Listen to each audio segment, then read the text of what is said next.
नमस्कार। तेलुगू में बोलूं या हिंदी में? मराठीमध्ये बोलतोस। सम्माननीय डॉक्टर जयप्रकाश नारायण जी, अगले साल भाइयों और बहनों और मेरे बच्चों, मैं अभी विशाखापट्टनम से आ रहा हूं। तो जब मैं एयरपोर्ट पर पहुंचा तो बहुत भीड़ थी। वहां पर लोग एक दूसरे के ऊपर चढ़े जा रहे थे। तो मैं किसी तरह से धक्का मार के एंट्री करते हुए सिक्योरिटी तक पहुंचा। तो मैंने पूछा, ये क्या भाई, क्या क्यों पैसेंजर्स आसानी से जा नहीं सकता है? बोले, सर कोई जगन रेड्डी नाम का कोई पार्टी है, उनका कोई लीडर आया है।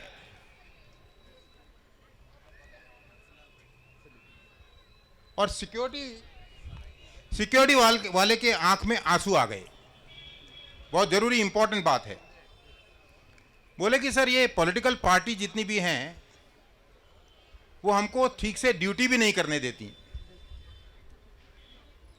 और फिर उसने सडनली मुझे देखा। मैं तो हमेशा ऐसे ही रहता हूं। उसका ध्यान इस पर गया। बोलता है, सर आपकी पार्टी को पावर में आना चाहिए, तभी इन गुंडा पार्टीज को कंट्रोल में लाया जा सकता है। मैं थोड़ा अंदर गया। एक और सिक्योरिटी वाला आया। बोले, सर आप लोकसत्ता पार्टी से हैं? बोले, हाँ। सरप्राइज है क्या? सर आप गुंडे नहीं दिखते, सीधे दिखते हैं। आपके एमएलए साहब तो सुबह सुबह गए, आपके लीडर। कोई तामझाम नहीं, चुपचाप आके चले गए। कोई भीड़ भाड़ नहीं, कोई हंगामा नहीं, कोई दादागिरी नहीं। ऐसे ही नेता चाहिए आंध्र प्रदेश को और इस देश को, जो कि पब्लिक सर्विस पर विश्वास रखें, न कि आसपास गुंडागर्दी फैलाते फिरें। दोस्तों, ये बहुत साधारण सा सिक्योरिटी पर्सन बोल रहा है, जो खुद ही परेशान है सभी पॉलिटिकल पार्टी के नेताओं से, जो केवल दादागिरी में विश्वास करते हैं, गुंडागर्दी में विश्वास करते हैं। ऐसे समय में लोकसत्ता जैसी पार्टी और डॉक्टर जयप्रकाश नारायण जैसे नेता की बहुत ही आवश्यकता है और बहुत ही जरूरत है। केवल आपको और हमको नहीं, बाहर 100 करोड़ जो भारत की जनता है, ऐसे नेताओं का इंतजार कर रही है। मैं सोच रहा था प्लेन में बैठकर क्या बोलूंगा मैं, क्योंकि आज का समय ऐसा है कि आप सब जो सुनने के लिए आए हैं, डॉक्टर जी को सुनने आए हैं। मुझे सुनने नहीं आया कोई, इसलिए मैं 5 मिनट में कुछ बोलना चाहता हूं, दिल की बात। तो मैं सोच रहा था कि इस देश में हुआ क्या है पिछले 65 साल से। 2 बातें बहुत समझ में आती हैं।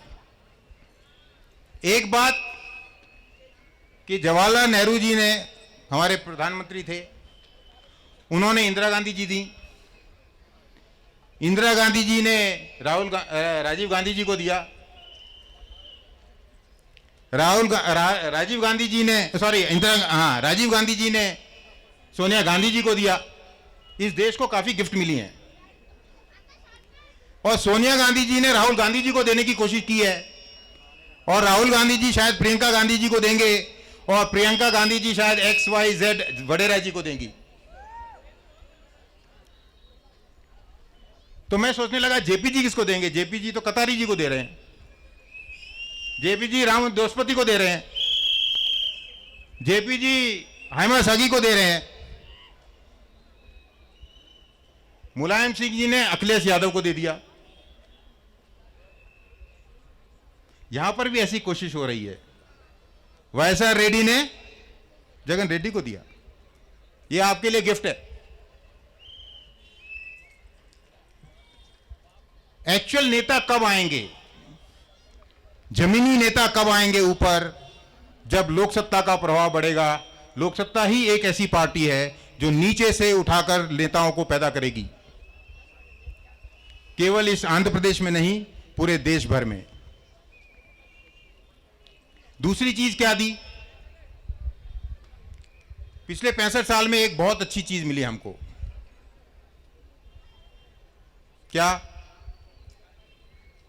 माई बाप कल्चर। गरीब को भिखारी कैसे बनाया जाए, इस देश की पूरी पद्धति रही है पिछले 65 साल में। आंध्र प्रदेश में भी कोशिश की जा रही है, पहले भी कोशिश की गई जगन रेड्डी और उनकी कांग्रेस सरकार ने।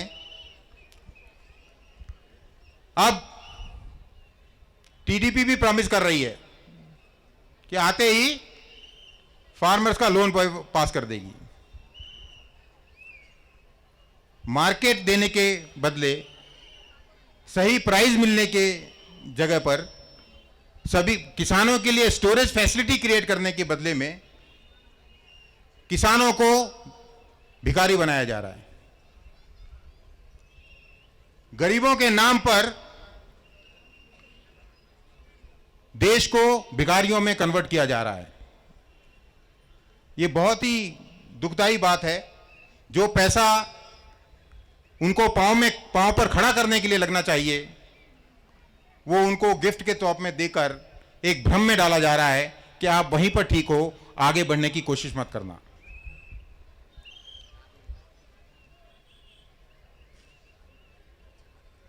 मित्रों, अगर इस देश में आगे बढ़ना है तो लोकसत्ता क्या आवाज उठा रही है? लोकसत्ता जॉब्स की आवाज उठा रही है। जॉब बढ़ने चाहिए। लोकसत्ता कह रही है अपॉर्चुनिटीज होनी चाहिए। लोकसत्ता कह रही है कि लोकल लेवल पर जो गवर्नमेंट के फंक्शनरीज हैं, उनको फंक्शंस हैं, उनको लोकल लेवल पर ही एम्पावरमेंट होना चाहिए। इसकी कोई बात नहीं करता। कोई पॉलिटिकल पार्टी इसकी बात नहीं करती है। कांग्रेस और टीआरएस का गठबंधन नहीं हो सकता। क्यों? क्योंकि मुझे चीफ मिनिस्टर की कुर्सी चाहिए। लोगों का भविष्य के बारे में कोई चिंता नहीं है, लेकिन मुझे कुर्सी मिलनी चाहिए। अगर मुझे नहीं मिले तो मुझे केंद्रीय मंत्री बना दो, मेरे बेटे को कुर्सी कम से कम चीफ मिनिस्टर की दे दो, तो गठबंधन हो जाएगा। जुड़ने के लिए तैयार हैं हम। लोग गए, लोगों का भविष्य भाड़ में गया, उनको बेवकूफ बनाया इतने साल, और बेवकूफ बनाएंगे कुछ साल। चिंता की क्या बात है? उसी तरह से जगन कांग्रेस की किसी तरह से कोशिश है कि मैं किसी तरह से पावर में आ जाऊं। क्यों? क्योंकि मैं कमाता तो वैसे ही हूं, लेकिन मैंने जो मेरे अगेंस्ट में जो केसेस हैं वो मैं वैसे बचूंगा कैसे? अगर मैं पावर में आ गया तो मैं अपने आप को बचा लूंगा। तो ये बचाने की कोशिश चल रही है, लोगों की सेवा करने की कोशिश नहीं चल रही है, अपने आप को बचाने की कोशिश चल रही है। दोस्तों, इसके प्रति हमको बहुत आगाह रहना पड़ेगा। अगर हमारा भविष्य हमको सुरक्षित करना है तो ऐसे लोग जो डायनेस्टिक पॉलिटिक्स अपने बच्चों को आगे बढ़ा रहे हैं, वो कभी आपका भला नहीं कर सकते, ये मान के चलना चाहिए। जो अपनी सारी धन दौलत और अपनी वेल्थ को बचाने के लिए पावर में आना चाहते हैं, उनके ऊपर भरोसा नहीं किया जा सकता, यह सोचने की आवश्यकता है।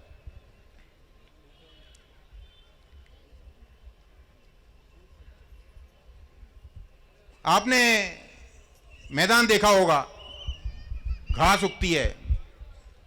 घास कभी कभी बिना पानी डाले कुछ पानी पड़ता है तो अपने आप उग जाती है।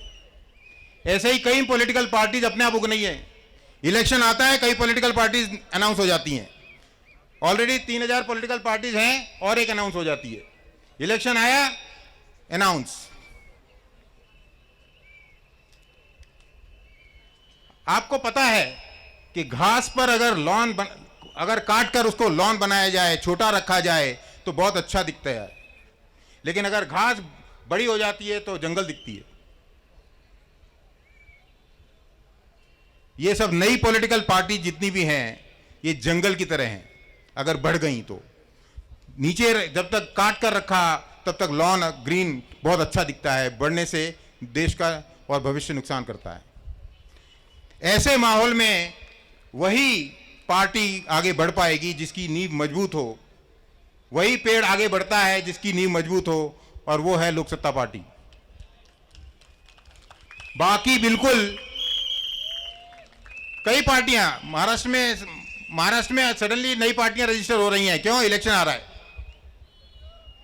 कुछ लोगों को तो बेवकूफ बनाया जा सकता है इलेक्शन के समय में। कम से कम कुछ पैसे कमाए जा सकते हैं, इनका तो धंधा ही है।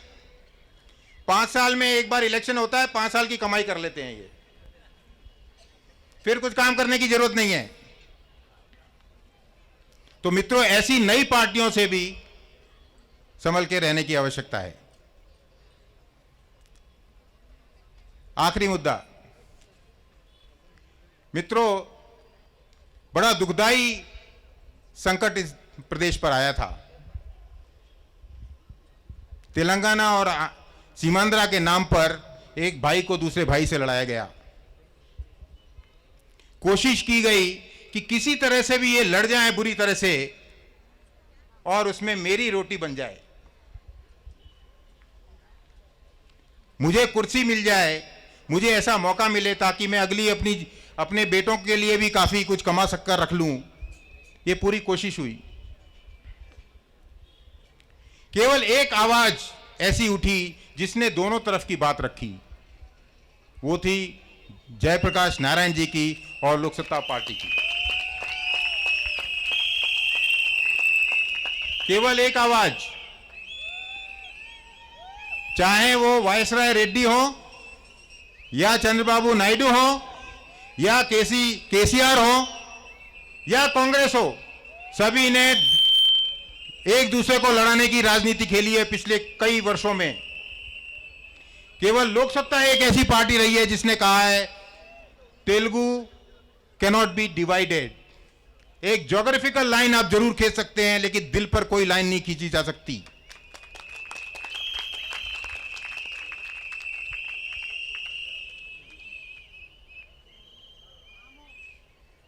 एक ऐसी आवाज जिसकी दिल्ली तक पहुंच नहीं है ज्यादा, लेकिन फिर भी उसकी आवाज में यह ताकत है कि दिल्ली की पार्लियामेंट में भी बिना वहां मेंबर हुए अपनी बात मनवा सकता है। वो है डॉक्टर जयप्रकाश नारायण।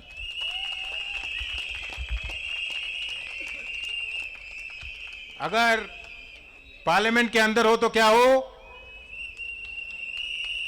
जब पार्लियामेंट के बाहर है तो ये है, तो अंदर हो तो क्या हो। मित्रों, अगले 10 वर्ष तेलंगाना और सीमांध्रा के लिए एक चुनौती है। दोनों प्रदेशों को इस देश के सामने एक मजबूत नींव रखनी है। यह दिखाना है कि चाहे हमको डिवाइड कर दो, चाहे हमको मारो, हम बार बार खड़े हो जाएंगे और सबसे आगे निकल जाएंगे। और वो केवल तभी हो सकता है जब डॉक्टर जयप्रकाश नारायण या इनके जैसे नेता इसको लीड करेंगे, नहीं तो नहीं हो सकता। ये स्वप्न रह जाएगा। जो झगड़ा अभी शांत हो चुका है और बढ़ जाएगा। इसलिए ये चुनौती का सामना अब हमको अभी करना है। सही समय पर सही लोगों को चुनना चाहिए ताकि सही समय पर सही सरकार बन सके। जयप्रकाश जैसे नारायण जी जैसे नेताओं को आगे बढ़ने का मौका मिले। तेलंगाना और सीमांध्रा का भविष्य पार्लियामेंट में तय होगा ज्यादातर, बिकॉज जो इकोनॉमिक पैकेज की जो जयप्रकाश नारायण जी बात कर रहे हैं वो दिल्ली से होने वाला है। इसलिए हमको दिल्ली पर प्रभाव बढ़ाना पड़ेगा। लोक सत्ता पार्टी इसमें सक्षम है। लोक सत्ता पार्टी को और अपने आप को मजबूत करना पड़ेगा ताकि दिल्ली से वो पैकेज जिसकी एग्रीमेंट हो चुका है वो सही तरीके से सीमांध्रा और तेलंगाना में लाया जा सके। दोस्तों, मुझे उम्मीद है कि ये मैसेज आप घर घर तक ले जाएंगे और लोगों को ये बात समझ में आ जाएगी कि किसी भी पॉलिटिकल पार्टी, कईयों का मैंने नाम लिया है, कईयों का नहीं लिया है, वो सब एक जैसी दिखती हैं। केवल लोक सत्ता पार्टी ऐसी है जो अलग से दिख रही है। बहुत बहुत धन्यवाद। కృతజ్ఞతలండి।